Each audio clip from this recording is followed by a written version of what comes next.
We need our music back. The final decision for Deshaun Watson is now done. Uh-oh. It is doubled now. Essentially. And Vigs has joined us back on the show. What's up, guys? The notorious V.I.G. We're also going to go into a little bit of, murmurings about cheating, essentially, because Coach has taken it upon himself to, read the biography that is Belichick.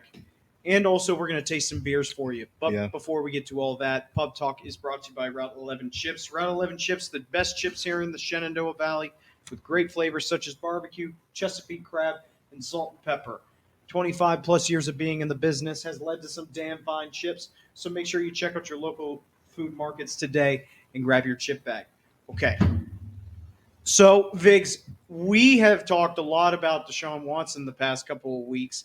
And in our opinion, we'll go ahead and give you our opinion. And still right now, I still think that it's fucking bullshit. Because if you're not aware, it's 11 games now instead of the 6 that they gave him. He was originally given 6. Yeah. Now, here's the thing. I think the league needed to get off their ass and make a decision about it. And I still think they're on their ass with this decision. They shouldn't have left it up to an arbitrator. They should. It didn't come down to that. They didn't use the guy. Even Judge Sue Robinson, they should have said, even though they were going to go to court about it, because they were going to go to court about it. Right. They should have said, this is it. It should have been $1 million for every lawsuit, just to set a precedent. Use him as okay. Hit him in the wallet. That's where the athletes make money. They gave him a $5 million. But that ain't he $230 million guarantee. I'm aware. Yeah, but he's unpaid too for his time off too. So it did hit him in the wallet a little bit. I couldn't imagine what his game checks looked like. $200,000 maybe. I don't know what his. I'm going to look that up while you guys talk through this. But it should be, I think, $1 million a lawsuit. I think that'd be a fair fine because they can afford it. He can afford it. Yeah. Why not, it basically cut down your contract essentially because, for 1 year, you just lost all your money essentially if you do the $1 million per lawsuit. Yeah. So during his 6-game suspension, the original 6-game suspension, based on that current salary, he was losing $57,000 a week. $57,000 a week for 6 weeks. No offense, that's nothing to him. Yeah. So it says he'll only lose a minuscule portion of his contract due to the structure of his $230 million deal. That's all guaranteed. It's all guaranteed. He's slated to miss. He was at the time this article six of his $57,500 game checks in total for a total of $345,000 because his base salary is only $1.035 million. So his base salary is really low. After that. After this year, though, after this season, his fucking salary jumps to $46 million a year. Now, so they didn't hit him in the wallet too hard. Us being a fan of Pittsburgh, I didn't like Cleveland, essentially to begin with. But seriously, after this whole thing, it's disgusting to me how that franchise can still sit behind a player like that. I find it kind of ridiculous that even when he didn't play it down a football, they still took it upon themselves to say, we got to get this guy. Yeah, I wonder where the fans of Cleveland sit with this. You know what I mean? I was going to get with that on him. So a guy that I work with is our head softball coach. And he's a longtime Cleveland Browns fan. He's from Cleveland. And he's like, I can't be a fan of them anymore. I coach girls. What the hell is this? You expect me to be a fan of an organization that just essentially just goes hey, you got the money, get your dick tugged. Right. That's literally just what they're okay with. That's what they're okay with. Yeah. CJ and I went back and forth over this over a couple of shows. And my whole thing was, if Deshaun Watson was involved with that many girls, how many guys were involved with those girls as well? He wasn't the only one. It's not an isolated incident that he'd have 24 women. And to what degree were all 24 women? I don't want to make it sound negative against women in a situation they found that he was involved. Yes, he did. And it was paid. And all of this terrible negative shit was involved. But it wasn't just him. You know what I mean? It's not like somebody tied them down and said, "Hey, you shouldn't do this," or they said no or whatever. Maybe he took advantage of his superstardom or whatever it is, and he put himself in a pretty negative situation, and it's going to cost him way more than what the NFL has fined him, because he has agreed to settle with 20 of those women already. So who knows how much money he's already paid out. He did get hit in the wallet to some degree, but in the court of popular opinion, he's a bad image for the NFL. It just is a bad image. And CJ's right. When you have guys that were fans and they're directly related to coaching young women in this day and age, that's fucking bad. That's just bad, dude. And how do you come out? How many times can you apologize for your actions on that? And people go, "Oh, well, it's okay, Deshaun. That was 3 years ago. It's okay now. Guys will be guys, right? We'll move on from there." Yeah, no, I just don't understand how the owner comes out and supports saying that he's a changed man. If he's admitted he didn't do anything wrong, why is he all of a sudden a changed man? Right. Like where is that contradiction? Right. You didn't think this back when you were doing this. Right. Like shit. why is the owner coming out and saying that on his behalf? Why is he why does everyone need a second chance? Yeah, there's that. Why if he proclaims his innocence, right? And he did early on. I feel confident in my position. He wasn't giving an inch when all this shit hit the fan. He didn't back down one iota, because CJ and I and Josh, one of our other Joshes that comes and does the show, he even said, he's like, yeah, he goes, if he starts to say I'm sorry back then, that's an admission of guilt. Yes. And then when they got all this shit down, I guarantee you the freaking NFL sat down with him and his owner and said, you have to fucking apologize. You have to say you're sorry in order to make this move forward. If you don't say that, you probably aren't going to play, son. And guess what he did? He broke down and apologized to all the women he negatively affected and all the things that he was involved in. I guarantee you they strong-armed his ass and made him do it. Yeah, that's what human resources does. They make you fit into the mold of the company. True. And so if you don't, you're going to go find another company. So what's he going to do? $230 million guaranteed? You're going to fucking get down on both these and beg for forgiveness. It's just, and that's the right thing to do. You were fucking wrong, son. You were wrong, and you didn't think twice. He put himself in those, but that's 100%. He put himself in those positions, right? But so my earlier statement about the women, take the women out of that. Take the women out of it. He put himself, a professional athlete worth millions of dollars. I understand if it's 1, 2, 3, but 30 times? Whatever. How many? How many is it now? 50, 60? However many times. At what point did you say to yourself, getting the Yankee cranky and all that bad, I think I'm going to go back, right? Yeah. And then you keep doing it. And then it becomes a part of your character. That is, your behavior is first, how you act is first, and then when you do it enough and it becomes a part of you, that's your character. And I'm sorry, but Deshaun Watson's character at this point is fucking.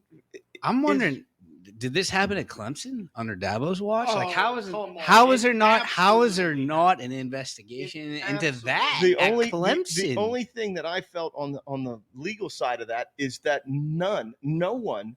Not a single grand jury when they saw the evidence, because that's what grand juries do. They weigh the evidence to determine whether these cases can go to trial. So they had to have all the evidence. They had to have all the testimony of people before it goes. And none of them would file charges against Deshaun Watson. None of them would take it to a criminal court. So that tells me. Is it because he is a. No, it's based on the weight of the evidence. Can you bring charges? And is there enough evidence to take him to trial? And when they said no, legally, you can't charge him because there isn't enough evidence. So they take him to civil court, which is a preponderance of the evidence. Is he at fault? Is he actively involved? Is his actions affecting these other women? Yes, they did. Not criminally, but he's liable for his actions, and he's paying the price. Yeah. So you can't tell me in this day and age that he's going to be a tough image for the NFL to sweep away, because we're going to get into this later, because your actions off the field are directly related to your actions on the field. I just don't think, and we're going to talk about cheaters later. So I just look at how, because Ben Roethlisberger had this issue. He did. He got just about the 2 same. times. But I'm saying 2 times though. Yeah. It came out, and yeah, that in No criminal but charges here's were the ever thing, filed though. against him, though, But here's the thing though with him is that because he had state troopers as bodyguards. he actually did become a changed man. He actually did settle down with a wife and have a family. Yeah, and and he's gonna be a first ballot Hall of Famer, but Deshaun Watson's far from where Ben Roethlisberger is now. But what I'm saying though is that you would think after a lot of this happened, his fucking dad would have told him, or have a father figure in his life and say, "What the fuck are you doing?" Even Dabo. Yeah. No, I'm Dabo. I'm just saying a father. I know, figure, but still, even somebody. Dabo could say, like, Deshaun, what are you doing? Right, because when you think about what when rookie players come into the NFL, and these high dollar rookies who come in and they get these big multi-million-dollar salary bonuses, or these The signing contract. signing bonuses, and they're coming to all these millions of dollars, they're going to be attractive to a lot of people.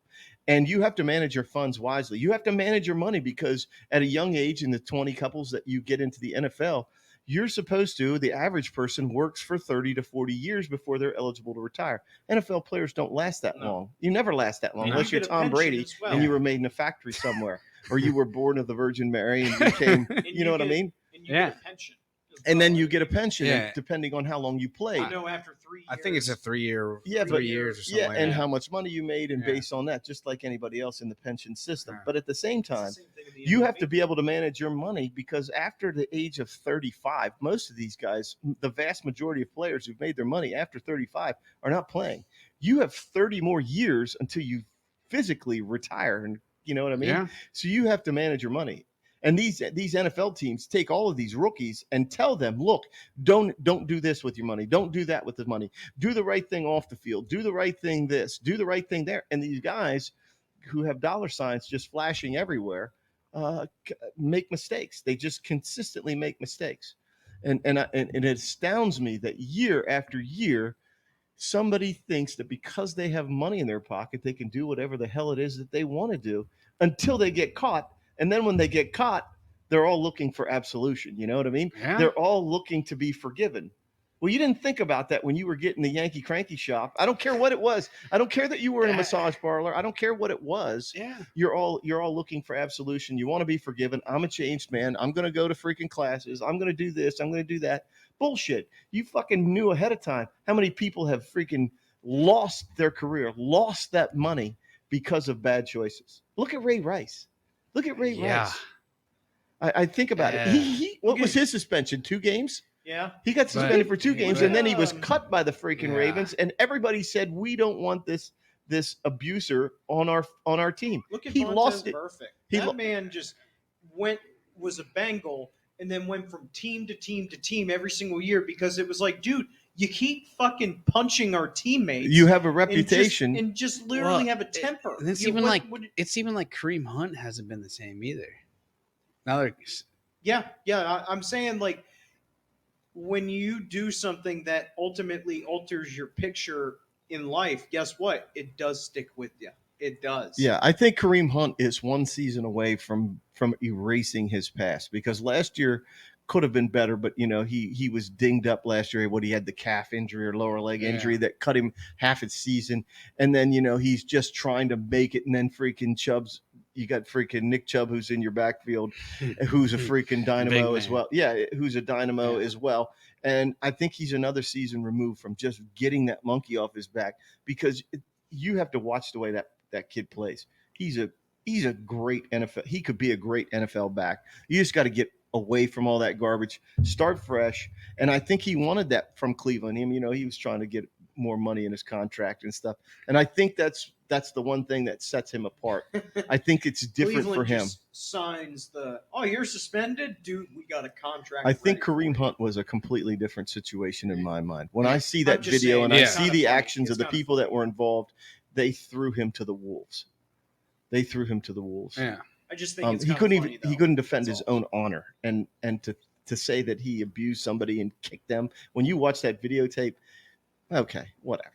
All right, you can watch freaking people flip out over fucking chicken nuggets running out. You just got to be the bigger man, and he was still young at the time. That's Right. what I'm He was still saying. very young. He's still a and you young learn guy. from He's your got mistakes. he's got a big You do. career ahead of him. And However, I'm that willing. was just one incident where Deshaun has had over 20 incidents, and it's like you think he would learn from this one. Okay, this one. Right. Okay, this one. Right. Deshaun, how about this one? You gonna do it this one? You know what? Yank your own crank, buddy. It would be There's cheaper. plenty of people who do that. It would, Plenty of people. Who do it. And it would be cheaper, and nobody would know. Right? I'm just wondering how much did the Texans organization, people inside that locker, What did they know? What did they actually Maybe that's know? why they played so bad, because they're just horrified by everything that they heard. And every single Sunday they were just. I don't know, but it's just like what exact like. Were they literally, was this blindsided? Like, how much did the GM, you're telling me the GM, the agent, nobody knows? Right. Exactly. And you know, those guys all have public relations. They have freaking people following them around. There's always somebody with them. You're telling me that they couldn't put someone outside Deshaun Watson's house, apartment, wherever, watching his every move? Right. And say, Deshaun, don't go there. Deshaun, turn left. Turn left. You're telling me, Deshaun, turn left. You turned right, son. Don't you have quality control coaches? Hey, you cannot go to the One Hung Low massage parlor anymore, Deshaun. The Asian sensation. Dude, you got quality control coaches that literally get paid more than all of us, and all they do is just try to make sure that the players are okay. They weren't doing their job. When you go turn into a place that says we ease your stress in a whole new way, you can't go there. You can't. You just can't. I just sometimes think that what did they actually know? And because when you think about an NFL team structure and the number of doctors and therapists that they have, I mean, it happened inside their premises on salary, to take care of those guys. It makes you wonder what they know. What do you think of that beer, by the way, real quick? Sorry. Oh yeah, it's really good. So we had one left of the Genesee's Honey Brown that we tasted a couple of weeks ago, and it's so good. But and I'm hitting the left hand's peanut butter milk stouts, which are still good. We had one last week or the week chocolate cake. It was chocolate cake. I'm telling you what, it was liquid chocolate cake, and it was so good. Wow. Yeah. You could just taste the diabetes. Right. Man. I lost a little toe. My little toe fell off, but it was really good. So we'll get to beers later. But so Deshaun Watson. But final verdict on it. I still don't think it's enough, man. I don't think it's enough. But how much more is going to make this go away? It's not season. Okay, but I still think it's the full. I feel like if it was a full season, people would be justified based on what we talked about earlier. Calvin Ridley's done. Like he done for the year for betting on a parlay, not even on the team that he was playing for. Right, but we talked about this earlier before the show started. Professional leagues take almost a death view of gambling. When you gamble in professional sports, it's bad. And I'll bring that up later when we talk about Belichick and where the Ian O'Connor book comes in and how they view cheating in the NFL. And because money plays a distinct part in that. From a very big point of view of like, look, you can have players throw your games. You can absolutely have players who will be detriment to the teams because it's like, I bet $100 on us to lose. I'm going to throw this game. I understand it from that perspective. But when you look at he was injured sexual assault compared to that case of was it one time? How many times was it? It was just that one weekend. The one weekend. It doesn't matter. The NFL rule, and I looked it up. The NFL rule. It is in the CBA. Clearly it is in the states CBA. That gambling in any setting, in any capacity, is a punishable fine, and he should have known better. Just like Deshaun Watson should have known better too. Yeah, I can't. But I just, if you're injured and you're out for the year, it's one thing if he was healthy and doing it. I think this is where the ambiguity. He is still employed by the Shield. Your employer takes a grim view of gambling. Yeah, I can't bet on any sports games. No, because I have the big dog NCAA above my head watching. Right, and you have to be careful about that. Yeah. Even though, even though I know there's plenty of it going on. You know, Right. we don't talk about Clemson and Alabama. There's nothing suspicious going on there, right? Nah. Wink, wink. Right. Okay. Right. Anyway, okay. I know you wanted to take this next one because Yeah. I mean, okay, look, cheating is a huge thing in every single sport, every single thing that, you cheat once in your life. Well, I don't know if it's either in the game that you play, on your homework, on your wife. It happens all the time, and you see it all the damn time. Especially in sports. And especially in sports, the age-old adage, if you're not trying, you're not winning. And so I think that some people take it to the nth degree, and then they get caught. And if you think that your team is a bunch of saints who pray every night, Right. you're dumbass. And so where this came from is I've said it on the show 100 times about audio, especially the Saints. Okay, there's nothing sainthood about them. Okay, right. There's nothing nice about right. them. In this book I've been listening to, it's called Belichick. It's Ian O'Connor's book on Belichick. It's an exhaustive biography of Belichick, and there are a lot of things in there that I really, really like. And then there's a few things that I'm just like, are you taking a shot? I can't quite tell. It's really good. But one of the things that they really bring up is Spygate and Deflategate. They bring those things up in this book. And to what lengths did the Patriots actually cheat? And so when I was thinking about the show, I thought, what about that website called Your Team Cheats and how this all fits into there? And so when we started taking a look at Spygate, I started to read about Spygate. And when you look at the pantheon of cheating in the NFL, CJ, we might have to turn that screen so Vigs can see. We can get on there. In the pantheon of cheating, Spygate rates so low, and everyone still brings it up. Everybody still brings it up that Belichick cheated, especially the Jet fans. Shut the fuck up, right? Jets. Well, there's a history behind that because Belichick was in the Jets organization, and there was a lot of behind the scenes stuff because Belichick was with what? But if it's the Jets that are saying, "Oh, the Patriots cheated," let's look at who number 2 is on the list of elite NFL cheaters. Right. That is the New York And Jets. how many times have they been caught cheating? 51. 51 times. Right. You guys have been caught cheating. Number 1, it's actually kind of surprising. I don't think anybody would expect this team to be up there. Right. The Denver Broncos, yeah. They are the one team that's been penalized the most by the NFL since 2004. They've had 12 different players have been suspended for PEDs. 12. They lead the league in the number of players suspended for PED, including the vaunted Von Miller, who is a phenomenal guy. And Von Miller got himself in trouble, and originally he had a 4-game suspension, ended up in a 6-game because he said the wrong things. I find it kind of weird that on here on the side it's like scandals explain what is Spygate, Bountygate, and Deflategate. I like how 2 of those are the Patriots. And it's like and why, because those those are the biggest ones that people hang their hat on. But Spygate, no, it's not. Spygate, and that's the thing is Deflategate and Spygate are probably the 2 people know the most. Right, and that they've heard the most about. That is the answer when the middle one, Bountygate, is honestly responsible for the Vikings not being in the Super Bowl at that point. You think back to that game. That game was like, it's like Dallas Carter playing the Permian Panthers. The just literally going after your ankles, going after big hits, because guess what? Comes out, we put money on who's going to, you take this guy out, you get money.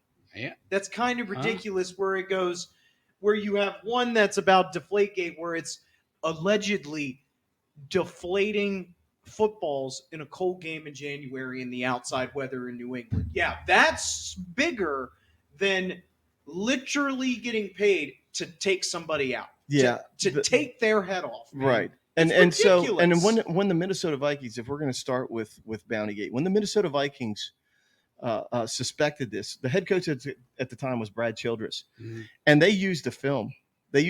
And they noted like 12, 13, 14 times where New Orleans players intentionally sought to injure a player.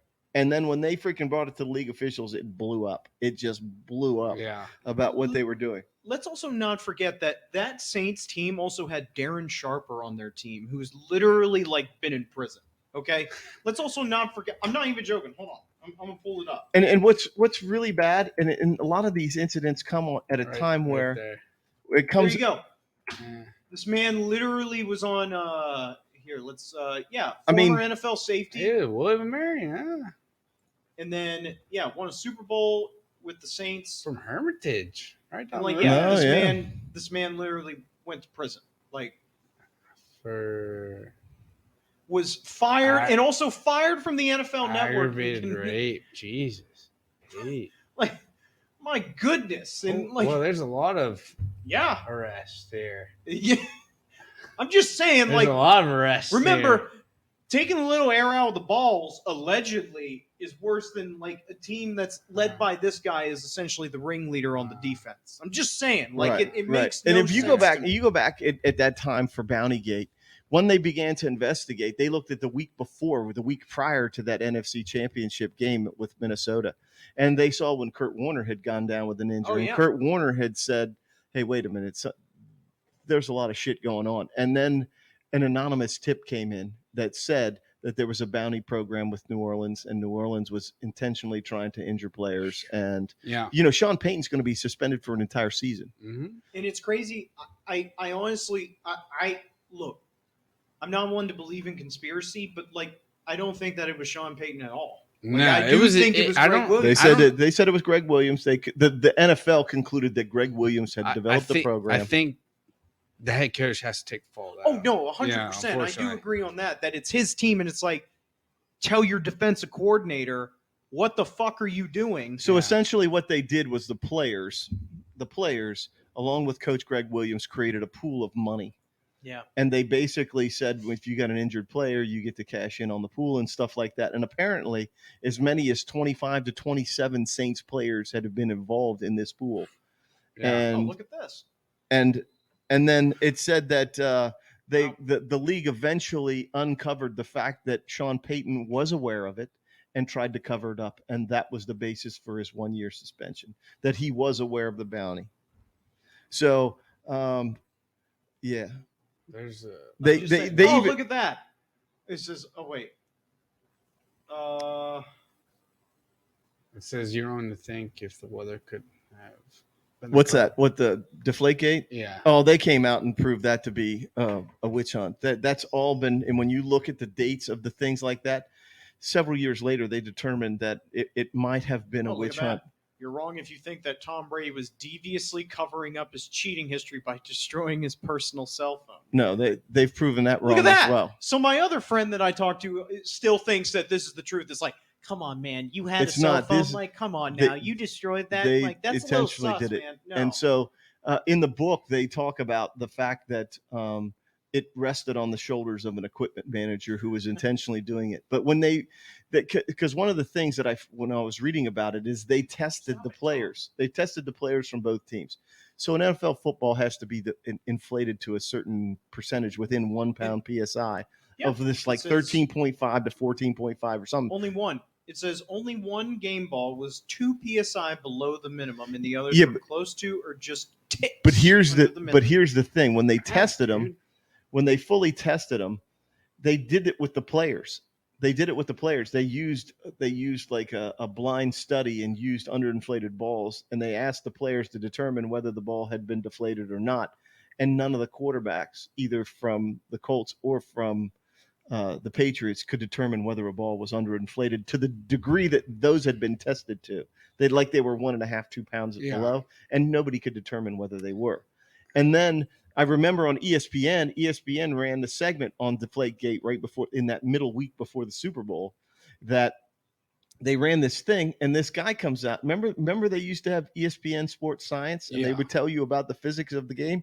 And that guy came out on the show, and he basically said underinflating the football is a negative thing. It does not improve its flight. It doesn't improve anything. To underinflate the ball provides you with no advantage. And they cut the fucking segment, and it never appeared again. And in doing that, They've never brought that sports science segment back. How shitty is that? Yeah. That's the media controlled. That's the media controlling the message that they want you to hear, that Tom Brady was a cheater. And after many, many years, they've proven over and over again that there's no freaking likelihood that he or anybody cheated.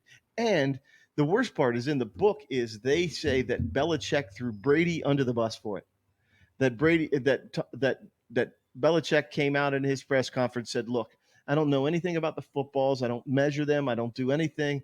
All I know is that our guys like a football a certain Tom, way, what? and if somebody wanted a football a certain way, he hasn't seen you in a while. He's just checking you out. Big Tommy joined the show. Big black cat. Yep, my fat ass boy. He just showed up again. He likes But coming anyway, down when we're on the show. I kind of like how this also Dude, says, like, chill. you know, you're wrong if you think the Saints were the only team to conceive and run run a bounty program. Many teams in the league had similar programs. Way back in '94, the Green Bay Packers had a program administered by the Pro Football Hall of Fame defensive end Reggie White called Smash for Cash. The league was okay with it then. You know what's interesting about that? The Packers would go on to win the Super Bowl. Yeah, They would literally you go on to win the Super Bowl. One of the interesting things was the contract gate, the salary cap gate that we talked about before the show with Denver, and how they restructured John Elway's and Terrell Davis's contracts to get the talent they needed. And in the 2 years that they did it, they won back-to-back Super Bowls at the time. And then of course it brings out that Deflategate is a game that the Patriots would come back and win. Deflate they have the greatest comeback in the history of the NFL in the Super Bowl that year, right? Anyway, let's so like just going down this list. So the number one team is Denver. The least team that has been cheated, the feeblest NFL cheaters, is the Arizona Cardinals. And they're one of the three oldest organizations in the NFL. Yeah, but what does that say about them though? I mean, you ain't cheating, you ain't winning. And they're not winning. They don't win on. Right. The Bungles are down there. One of the big ones that I liked was the freaking fake gate, where faking injuries by the New York Giants, faked injuries. Like they had them on film where I forget who they're playing. Let me check who they're playing. The St. Louis Rams. And they're number 6. The Rams. The Rams are driving for a touchdown, and on a particular play, 2 New York Giants players mysteriously fall to the ground with injuries, causing a delay in the game. And then they investigate them, and it's a fake injury, faking injuries. So I thought that was really cool. And then one of the ones we also mentioned before the show was fucking Mike Tomlin and the horseshit excuse you gave me for why he watched it on the Jumbotron. The Jumbotron's backwards. He didn't realize that he was coming up the sideline. Now, I will say, look, here we go. We got another bounty gate here by Philly. Yes. Wow. The Eagles defeated the Dallas Cowboys 27-0. Following the game, Jimmy Johnson alleged the Eagles head coach Buddy Ryan had taken out a bounty on 2 of the former players. The kicker and Troy Aikman. Okay. Johnson, I have absolutely no respect, yada, yada, yada. I just want you to know that when you look at the ratings... The Bounty Bowl 2. So I'm listening to Ian O'Connor's book, and one of the things that he talks about is that the history of cheating, and like I threw that age-old adage, if you're not trying, you're not winning. Look at that. What's that? Philly. The Eagles. It says ex-Eagles. Wasn't that when they won the Super Bowl? Look at the rating for. No, I think this was the year before. The effect of what Deflategate means, though. Yeah, every team does it. Every team does it, and that's what I found in Ian O'Connor's book. And this was the decent part of the book that I liked, was that he spread his sauce both ways. Yes, there was hints that Belichick and Brady had bent the rules and so on and so forth, and a number of people that were involved. But the fact remains that every team in the league is trying to bend the rules to suit their needs, and it goes back, like they were talking about. Like Al Davis, they talked about Al Davis and the Raiders, and people would go to Oakland Alameda Stadium, the stadium where the Oakland Raiders played. And there was a guy who I can't remember who it was. I think it was a Chargers coach, and the Chargers was like knew coming out of the AFL at this time, and they were freaking talking, and they were like, the guy comes into the locker room and he starts looking at the light bulbs in the freaking ceiling, and he's saying, "Damn you, Al Davis! Damn you! I know you're up there." And then they asked Al Davis about it, and he said the microphones weren't in the lights, So he's joking, like, "Yeah, we were listening." I think this is kind of sorry to cut you off. Yeah. But New England is number 14, so for everyone to say that, like, they're cheaters, they're in the middle of the pack in terms of, like, compared to all these other teams. Like, in terms of the cheats that in terms of being a cheater, that's where they're at. But when you select cheats, the most egregious cheating, when you see that and then go down, the fact that Deflategate and Spygate rate them at 27 now tells you that to what degree did the Patriots really cheat? And this isn't even like, this is a 2.5 severity. Sorry, right? It's like in 2000, and this was I forgot, it was in 07. The year that they literally fucked everybody and went 18-0. Yeah, right. Let's make up an excuse, or let's do something about this, when they just destroyed the Jets. Right. And they had Randy Moss, and they had an unstoppable team that year. Right. Yeah, that's the only. And way it was a way to won. slow them down. Yeah. And guess what? It didn't happen. It really did. It really didn't. And the victim, New York Jets, and Roger Goodell's ego. Then that's what it came down to, was the fact that Roger Goodell had a bruised ego over this, because at the point that was happening, Robert Kraft had helped Roger Goodell ascend to the commissioner of the league. He's helped Roger Goodell make tens of millions of dollars. They were boys. And then here comes Roger Goodell snooping around, and they freaking waylay the Patriots, and their relationship between Robert Kraft. You guys watch South Park? Respect his authority. It was his first year as commissioner. Yes. And who helped him get there? Robert Kraft. And over the next 10 years, he's going to have made tens of millions of dollars. It's like Roger Goodell makes like $30 million a year. He's paid like the people that play. Like the people that play. Yeah. Snowplow Gate? Right. Yeah. The Snowplow Gate was where they were playing. And they had an ex-con who was on work release come out on a mower, and they had the little broom, and it brushed off a spot so they could kick a field goal to win the game. Oh yeah. Yeah, so they'll bring that up. They'll put that on here, but let's also not forget, like, in 2001, where they were in, like, the fucking just pouring snow. Yeah. And they didn't clear off the field then, so because by then it was illegal. But I'm saying, like, the special teams players, they didn't roll out equipment to clear off a spot in that situation. It was the special teams players who were like, we got to make. And then Adam Vinatieri hits like a 48-yarder with time winding down to fucking win the game against the Raiders, and sends them into dynasty mode.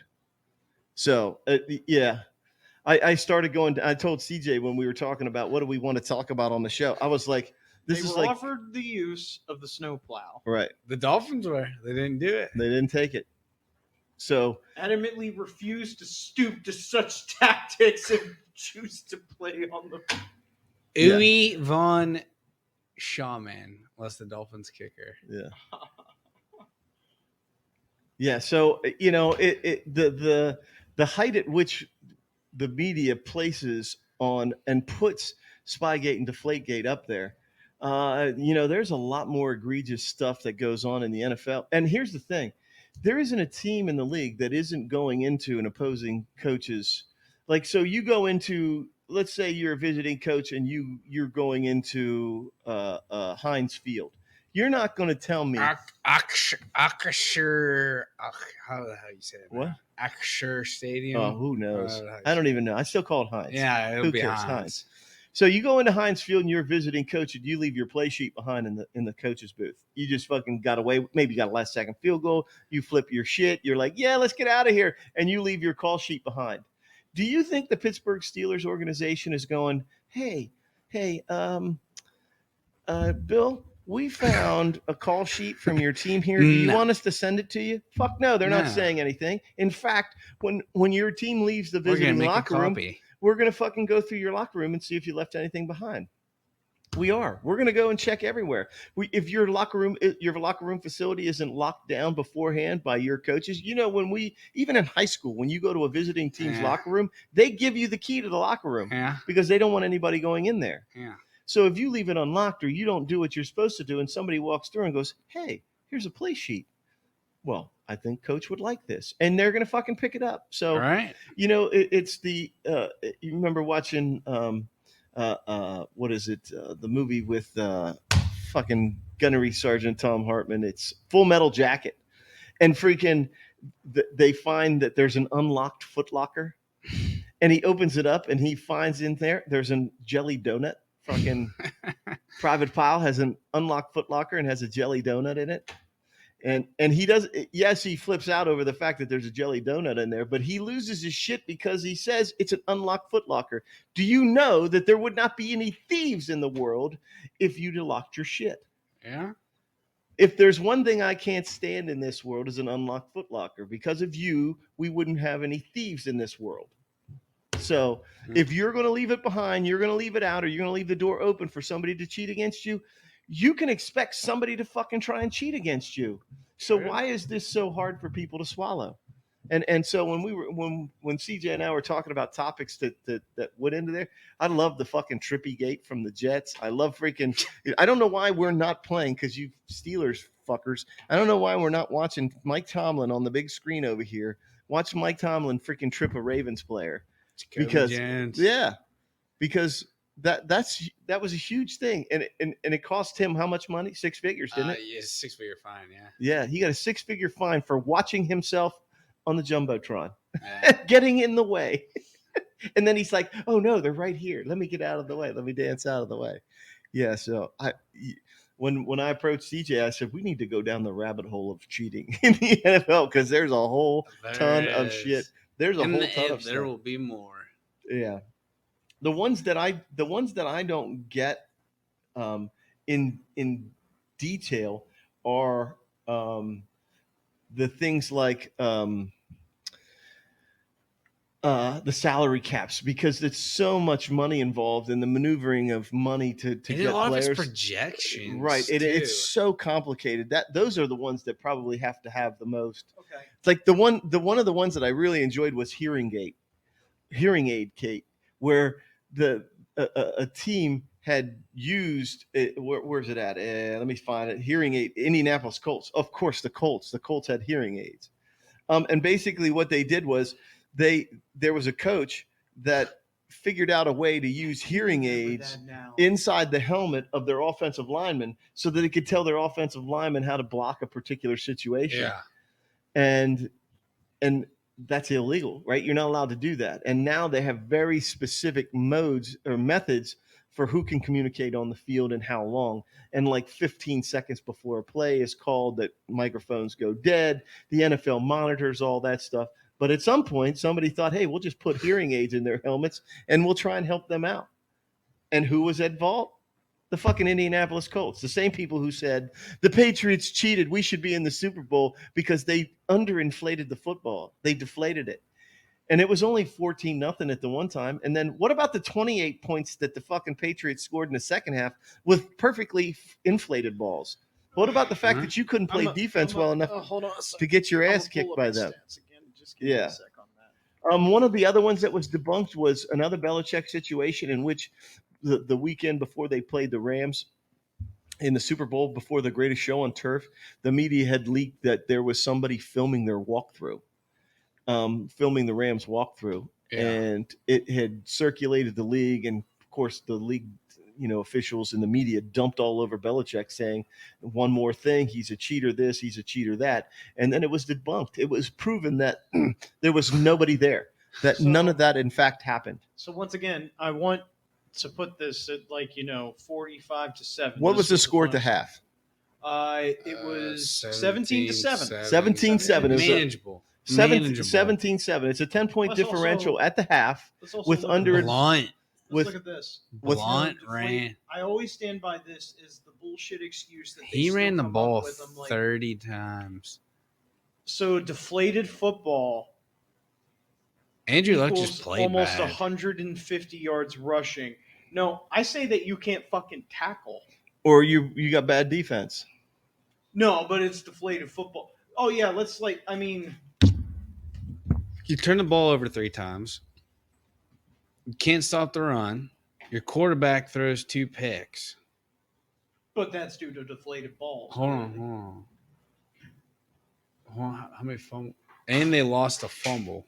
Yeah. I always look at that stat that LeGarrette Blount had 150 yards rushing, and I go, how does that equal deflated footballs? I just don't understand how, Yeah. because I guess, they say that they tampered with their footballs. But I go, that makes no sense to me because when it all came with a rookie who intercepted Tom Brady in the first half, and he wanted to keep the ball. So when he ran to the sideline, he gave it to a manager, a team manager, and the team manager went to pack the ball away because you just intercepted Tom Brady. Yeah. So he wanted it as a souvenir. And then when they realized it and they tested the ball, they were like, man, this thing feels kind of squishy. It feels like it's underinflated. Goofy. And so they tested, they snagged a couple of other balls at the half and they tested them. And then they determined at that point that they let the air out of the ball. And so what they did was the league officials inflated all the balls, put them back in play. And in the second half, how many points did they score in the second half? Oh, that's right. The Colts scored none, and the Patriots scored 28 more with fully inflated footballs. So, and the weather didn't change. This weather was still shitty, and I've never been able to understand the ideal gas law thing. All I know is that it's a factor of time. Do they do it by halves? Yeah, I don't know, but you probably have to. But it doesn't matter. The fact that the Patriots ripped the piss out of them in the second half with fully legal balls tells you something. And then the amount of time that was spent.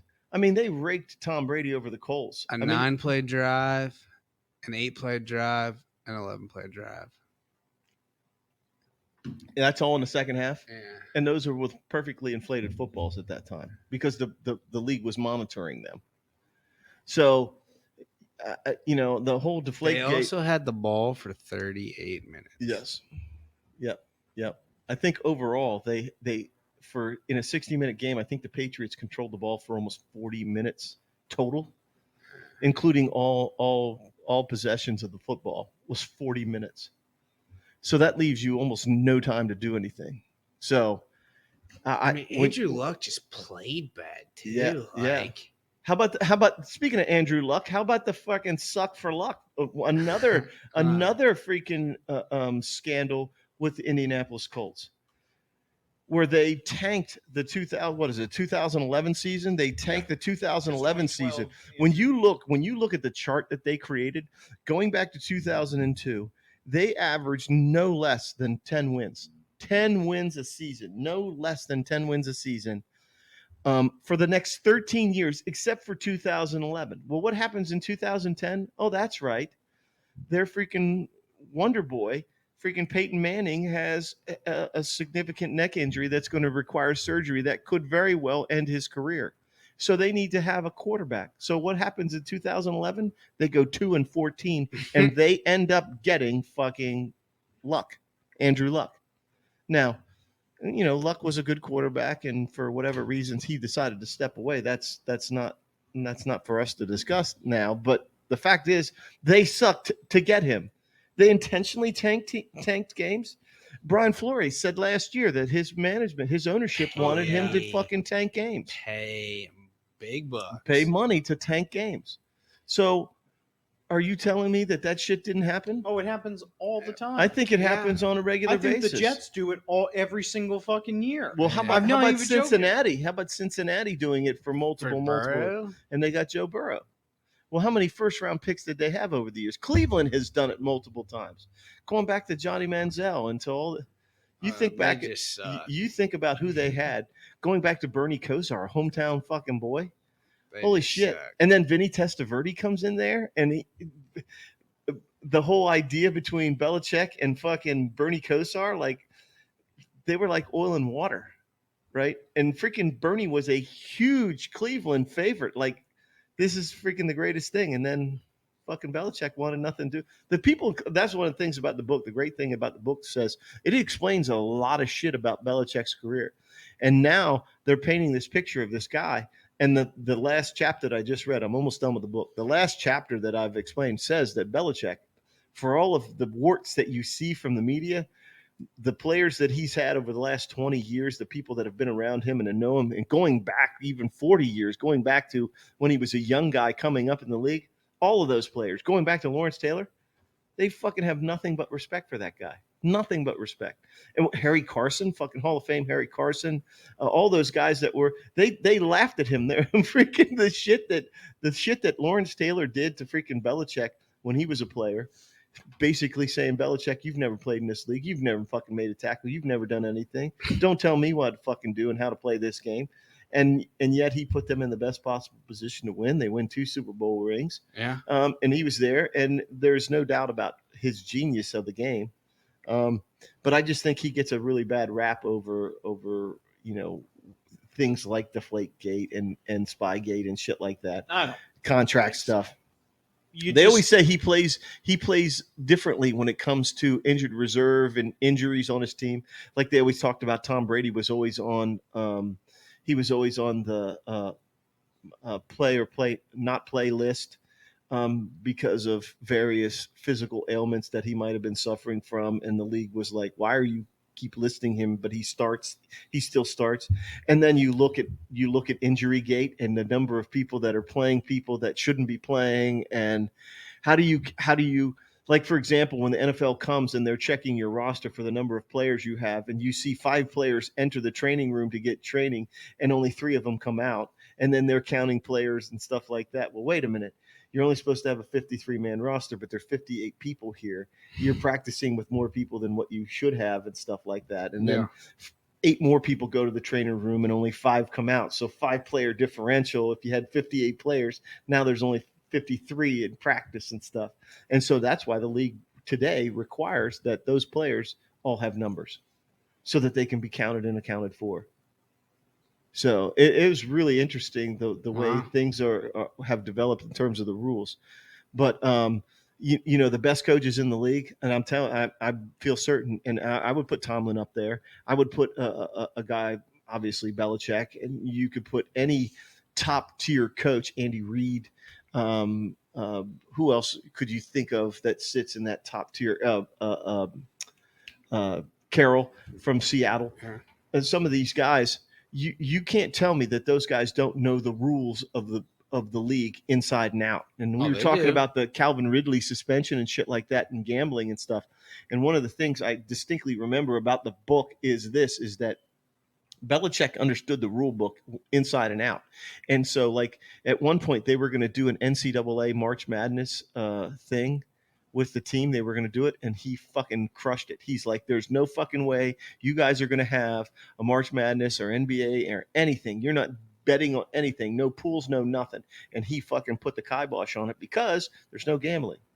And so whether you thought it was innocuous and safe and harmless or whatever, he stomped it out because he didn't want any of that stuff to damage the reputation of the Patriots, which was already looked bad in popular opinion. It looked bad. So I think that those things are so interesting. So when I found I'd seen your team cheats before, but I started going back through and having listened to the book, and they talk about Spygate and Deflategate. I was like, where the hell do those rank on that website? And I started looking at the website, and I'm like, they're nothing. Deflategate is nothing. It has been proven wrong over and over again. It's not true, right? It's just not true. And Deflategate, in terms of all of the other cheating that has gone in the NFL and how teams, when you compare Spygate and Deflategate to the Bountygate, they fucking pale in comparison. They just do. It doesn't even remotely come close. I cannot see how people can put essentially what they say, tampering the footballs, on the same level as knowingly trying to injure another player. Yeah, physically, even putting somebody's career, putting 100%. Because putting a hit out on. Yeah, Kurt Warner in the week before the Vikings play in the NFC Championship, the Vikings defeat the Rams. Kurt Warner retires the next week. He still had another year on his contract, and he'd been beaten up in that game. He's like, I'm fucking done. I don't want to play anymore. And he retires shortly after that. And then they find out that he was a victim of the fucking the bounty gate, that they wanted to put a hit on him. They wanted to get those hits. And then they go on and win a Super Bowl. And then all this shit explodes. Mm-hmm. So, yeah, I have a hard time. But when you look at that, how many times will you hear Deflategate and Spygate as these fucking travesties? But where does Bountygate even get mentioned anymore? It got mentioned for that 1 year where it was on national media news, and now it's a done deal. But Tom Brady's a cheater. Belichick is a cheater. Even after clearly, they're not. They're in the middle of the fucking pack. After they've been proven that much of what was said in the media is wrong. Because that's ESPN. And they had to retract it. Chris Mortensen, freaking ESPN analyst, had to fucking retract the shit that he said. That's ESPN. Rappaport. Yeah, they all had to take it back. That's ESPN. We reported erroneously. Huh? And that how shitty is that? And so but the thing about it is Belichick's the best coach in the NFL, period. He's the best coach. I don't care that he's not won another Super Bowl without Tom Brady. Bullshit. That you can't tell me that Tom Brady didn't have the success he had because he had a guy like Belichick and his staff around him. When you look at the staffs that he's had and the number of people in the organization that he's had and the number of people that have gone on and done things because of that, it's crazy. So, but I thought we should go down that. I know we didn't nail anything down. No, I think that it was just a lot of fun to talk about. When people, especially nowadays, every team has a dark past. And even though the Cleveland Browns might be at the top of it right now, every team is bad in terms of cheating. No team is a saint. Even the Jags. You think? They're at the bottom. They're at the bottom, but they're at the bottom, right? They weren't as bad. Well, the Cardinals were the least. The feeblest. Do we have the bottom? I think I can bring it up here. Who were at the bottom? Who were totally at the bottom? The Cardinals, the Jags. I still have it here. So I'm going to go back to the list that says Cardinals, the cheaters. Jags, the Rams, Bengals, Houston. Those are the bottom 5. And it's kind of surprising that the Panthers, being in an expansion team, scroll up. Where are the Panthers at? They're pretty up here. The Panthers are at 16 for being a relatively new-ish. What are the 27 different ones? Franchise. Well, they've since 2002, they've had 6 players with performance-enhancing issues. Tampergate. What is this? Yeah. Steroid Gate. Heater Gate? What the fuck is Heater Gate? The Vikings played their coldest home game in 38 years when they beat Carolina in minus 12 degree temperatures. Using heaters to warm up. Fox camera showed at 2 minutes and 50 seconds of the which is against league rules. Used heaters to warm up game balls, which was against. Oh my God, what is that? They weren't even punished for that. So, and then there was ongoing. So let's just say this: Spygate team, all 32 teams. It literally has like it happens all the fucking time. Well, what's that? The headset gate? No, that's the Spygate. Well, they talk about headset gate too. Is that one of the things when you talk about Spygate is all the number of things that have happened in Gillette Stadium in the old Fox? Well, not old Foxborough. I think they played 1 year. That was the year they won in the snow against the Raiders, but they played in the new stadium the very next year. Is that turned hypocritical? Right. Call out another team for cheating while actively cheating yourself. Bonus points for calling out another team's cheating while executing the same cheat yourself. Earned for Heatergate. Yeah. They literally.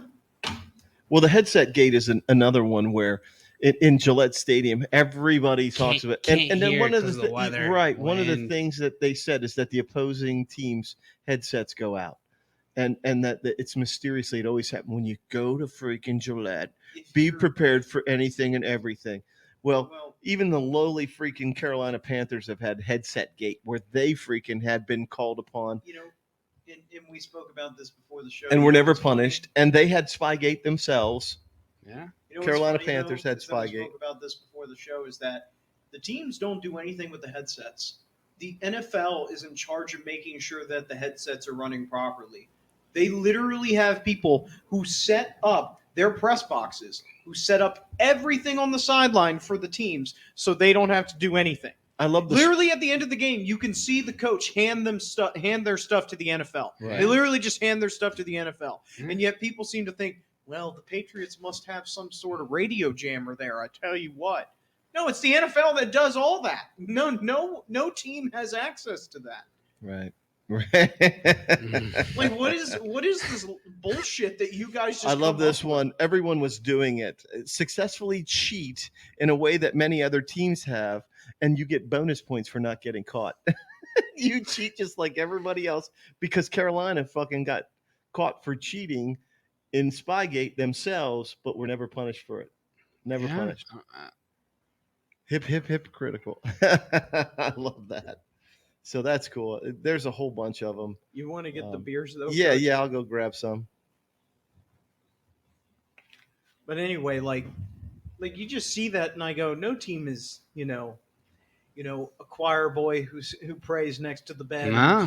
No. I'm just shocked. Well, And it's maybe like that. maybe in the Cardinals just suck too bad. They don't know how to cheat. They really have not been a good franchise. I mean, yeah, sure, they've had some big name players on their team recently, but other than that 2008 season, like that was like a Cinderella run essentially, and they just haven't had anything since. So okay, I decided that I see that one right there, and I'm very excited for that the one. s'more lager. The s'more. All right, so We went to the Near Food Mart here in Winchester, Virginia, and they always have a wide selection of things.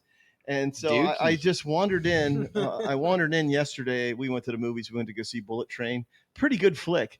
Had a great story to it. Really, really cool with Brad Pitt.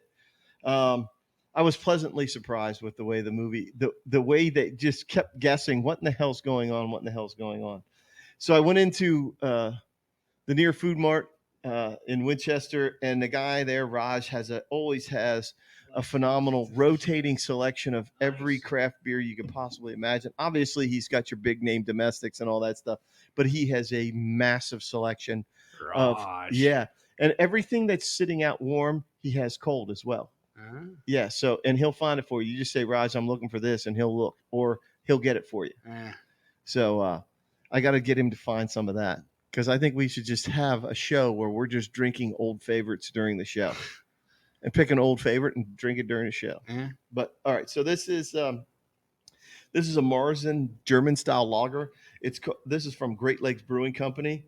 And it's their Oktoberfest. I know we're a couple of months away from Oktoberfest, but this one has a little bit more of a punch to it. So this is actually, Great Lakes Brewing is actually made in Cleveland, Ohio, since we've been talking about Cleveland. This is Great Lakes Brewing. It's called Oktoberfest. Its tagline is toasty and smooth. Our take on this classic German style is a real malt party, packed with toasty autumnal flavors, perfect for a hearty hosting. So this is 6.5% alcohol by volume. It's called Great Lakes Brewing. It's a Marzen style. It'll be a little German flavor to it. It's German beers, if you've never tried them, are really good. If I wholeheartedly suggest that you get to the Hofbrau House, if you can ever find one, if you get to Vegas and get to the Hofbrau House, they have wonderful beers there. You'll get a German style beer. Pittsburgh, Southside. Oh, they have it. They have a Hofbrau House. Yeah. There you go. So it's got a dark amber color to it. It's not exactly crisp clear like a normal beer, but that's German in nature. It has that German smell to it. Has that German. Let's take a taste. Oh, I'm smashing a bunch of these. That's clean. That is a very crisp, clean taste to it. It's not overpowering. In fact, it's a little light. For 6.5, it's got 20 IBUs, so bitter-wise, it's really, really low. But I'm telling you what, ice cold in a cooler. It's just not cold. It's and it's been in the fridge upstairs, and I keep my fridge down here at 38 degrees. It's like it has to be colder. But when you think about traditional German beers, they're not ice cold. They're just not. They're not served like that. But that's a good beer, isn't it? I like it. Yeah, I think I could hammer a bunch of them. You said it, for having 20 IBU, it's not bitter. Not at all. None Because I've had at some all. that bite, German wise. Good beer. I'm going to save the dark one for do last. it. I want to That's save fine. it for last Yeah. because we don't want The to. Dookies. Yeah. Okay. So this is Brothers Hey, Brewing. Put some This respect is there, FBS so now, okay? FBS. This is called Duke's Lager, proud and true. This comes out of Harrisonburg, Virginia. It is in the same colors of James Madison University. It even has a crest. It even has a crest with the crown of the Dukes And on it it. says it's an officially licensed Licensed product. This is probably being sold at the stadium because now they do sell beer at Sunbelt. James For the Madison. past 2 years now, yeah. Yeah. This is brewed, canned Sunny. by Brothers Craft Brewing Company right in Harrisonburg, Virginia. As soon as I saw it, I was like, gotta have that. Gotta have it. So Dookies. I'm expecting I was too poor to get craft beers back when I was Yeah. before we Also, I didn't have time. before we taste this, I gotta say this. If it's being sold in a stadium, canned and sold locally in a stadium, most stadium beers are simplistic beers. Obviously, they'll throw a few crafts in here and there. They'll have Yeah. their craft station because there are a handful of people out there that are really weird that like IPAs at a ball game. But the vast majority of people want to drink a cold, simple beer, either a Bud Light, a 100%. Miller Light, a Michelob Ultra. Those So are you all. can have 12 of them. Those are the big. Those are the big. Right. Those are the big Yeah. standards at a game. So I'm willing to bet. It's only and just me. 4.9 too. Yeah, and it's probably right not around what a like- regular Bud Light is, Miller Light, Ultra. It's got to be close to one of those. It has the distinct look of it. It smells like beer. It looks like beer. It probably tastes like a good cold beer. But this is Vigs, Duke's we'll talk Duke's about it Lager. after this, but we taste a beer that had an interesting label on it the other week. And this is a craft beer. This is a distinct craft beer. Has a craft beer taste to it. I kind of like it though. Yeah. It's not over the top. It's not a bitter beer. It's not any of those things. It's a freaking ballpark beer, which is what people want. You go to Camden Yards and you're drinking Natty Bo's, It's National really light. Bohemian. Yeah. You know what I mean? You go out toward the Pittsburgh area and They're selling icy lights. light. Yeah, and I got icy lights for CJ and he wasn't too thrilled, but I fucking smashed a whole bunch of them. Because icy light is just like it's truly a light beer. I mean, it's really, really light. People say it tastes like shit. But you can remember But, Rolling Rock was right there, in Latrobe. right there in Latrobe, and you can get you get that in any of the Pittsburgh parks. right, and the same thing out. You go towards the Philly area, and you're going to run into Yingling. Man. And those are all great beers. This is a hometown beer, if you ask me. This is one of those things that sells at your stadium. Yeah. With your name on it. Look at the colors. Look at the styling of it. It's got a crest with a They crown. got the Duke. Yeah. Yeah. So when I bought these beers this weekend, I sit there and I think, oh my God, I can't hand pick it. Raj doesn't sell pick a six, so it's not like I can just get one or two of each. I got to buy a 6-pack of it. So when I saw Oktoberfest beers are usually really good. They're normally really good. They're They're the best very kind of good, yeah. beers. They're very toasty, very Fall. yes, got fall-esque. That's a great way to describe it. There's a place in Winchester called Escutcheon Brewing, and there's another one called, what is it? What's the other one that's a small brewery in Winchester? I can't think of it off the top of my head. But they both make an Oktoberfest beer, and then they'll have an Oktoberfest little downtown area where they'll just cover off like a block or so. Mhm. And there's a bunch of breweries that bring their beers. Those Oktoberfest beers are, I love Oktoberfest oh my God, beers. dude, I can go to, I should be arrested for how many I drink. I'm not kidding you because I just, my wife goes, you drank that already? And I was like, yeah, I can't let it get warm. It's really good. She goes, it's 52 degrees out. It's not going to get warm. And I'm like, well, I'm not taking that chance because my hand's on it, We tasted a beer a couple weeks ago that was called regular beer. I know. I showed it. me. I put it up on the bar. It's sitting over there. Regular beer, a beer that tastes like beer. And let me tell you, it was pretty good. It was pretty good. That's what I'm said. telling you what, I told him, All right. I said, that's a cooler full of beer and you brought a case of that beer and parked it out People there. are gonna be like, "What the hell? What is this?" What is And then this? you just tell them, "Hey, Tritch, try this." And the next thing you know, your fucking cooler would be empty because people would be smashing those things. It was so good. It was so good. It was all of your classic beers. So this is Saranac Brewing, and this is called S'more, and it looks just like it has the little graham crackers melted. I mean, it looks good, man. Yeah, it does. It does. We tasted definitely liquid chocolate cake last Yes. week. Okay, let it go. It was really good. That one was. Oh, Can't get it next to the computer. I'm Coach, trying you to tilt. opened the damn thing I already. know. I was trying to look at this. Oh, this has to be good. You know why? Why? Because it comes from Utica, New York. Oh, And one of our classic beers, Utica Utica Club, baby. one of our classic beers. I don't know how we found that Prohibition style. Look at this. It's Look light. at that. It is a true. It's not a look at stout? that, and it's It's a supposed to be. lager. It is.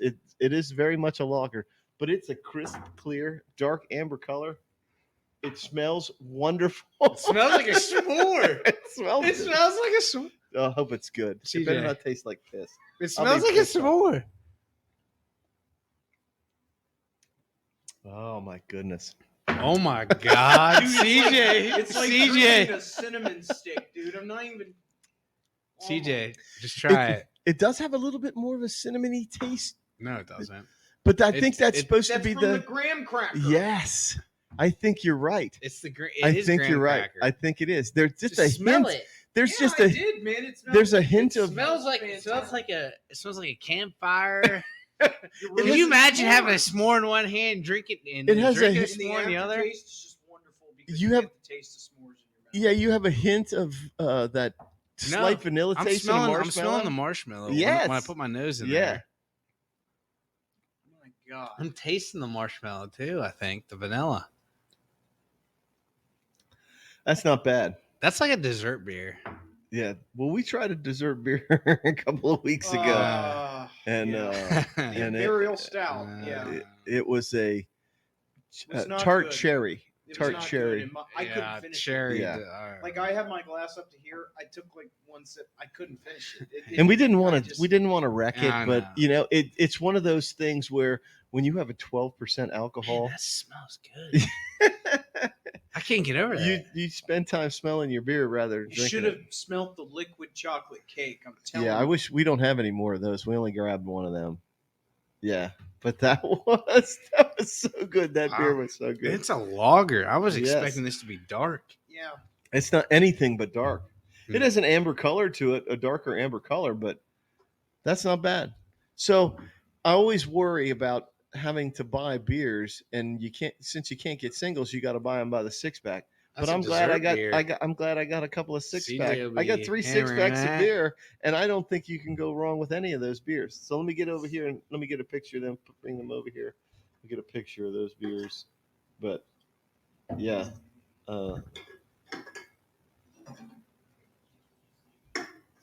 So where are we going? Where are we going? Number 1, number 2, whatever. CJ, what do you want? I don't know. They're We all always really put number good. one They're in all the middle. good. They're all really good, but I would go with the s'more because it's unique. It is. It is. like Yeah, I've never it's smelled anything unique like that. and it's really see that? good. Let's put Duke's Lager like that. And then we'll get the Saranac in the middle. Great Lakes. Once again, smell it. It's just awesome. once again, Like, we- I want to know how they like captured the It's smell like of a they put a s'more. candle you know, in it. you know and how just, they you do know, it. I can With the, I with can the have hops, a guess. I can have a guess. With And the- so with the hops. Like, how do they like? so a lot of things like for example, I just know how they make apple juice and stuff like Yeah. that. So when they make apple juice, they steam apples, right? They steam them, and then the steam collects, and there is what's called essence. It looks like water, but it's the flavoring of the apples in the steam. And I think that's what they're doing. I think they're using the steam of things like graham crackers and marshmallows and a little bit of hint of chocolate, because the s'more is made with chocolate. And then they use those essences in various levels to flavor the beer. And I'll tell you what. whatever See, they like- did with this one See, like is- they should Goodness gracious. advertise on this like you need to drink out of a glass, not out of the can. You know what I mean? Because I feel like it Pour it in a glass. Right. it made the experience drinking it I so much think better. you take Duke's Lager or the Oktoberfest in the Great Lakes Oktoberfest, and you're drinking those straight out of a can. Right. But when you put the s'mores in a glass, Oh, in a nice glass, in a bar glass, and you get a hint of that with some as you ice drink cream. Oh my god! oh, It's just you can make fantastic. a beer float, oh. vanilla bean, Oh, and bean freaking and pour s'mores that lager. over it. Oh man, That would be really good. So those are our 3 beers. We hit a home run again. That's 2 weeks in a row. wow. We had really good beers last week too. We're not really that judgy on a lot of beers. Trust Right. me, like we think a lot of beers are great. I really think that you have to have a really strong beer that is just not our deal, like that Imperial Stout that we had. I just remember I could not finish it. I just could not finish the beer, and especially with the past couple weeks, yeah, it's hard to have a bad beer with us. It is. I know. Yeah, one of the things that we try to do is we try to find something Good that, about everything. Yes, we don't want to Eat smash label, smell. I'm telling you what, the Duke's Lager, I can see that as your hometown beer at your ballpark. I Well, can see why. even that's like your Natty at, Bow. at all the JMU games. Right. Why not? Oriole Park at Camden Yards. Yeah. That's fucking Natty Bow.